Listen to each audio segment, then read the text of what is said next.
Welcome. In this tutorial, we will guide you through the process of embedding code in your Searchie hub with iFrames. Let's get started. Step 1. Open your hub page. Head to the Hubs tab of your Searchie account, and open the hub editor for the hub you want to embed code inside of. Open the hub page where you want to embed your code. Step 2. Create a layout section and add an embed code element. Create a new layout section and add an embed code element.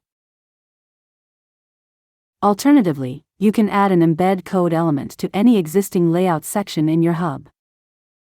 Step 3. Paste your embed code that includes an iframe. Click the Import Code button to paste your iframe embed code into the element. In this example, we are embedding a playlist from our Searchie official YouTube channel. Step 4. Preview your new content.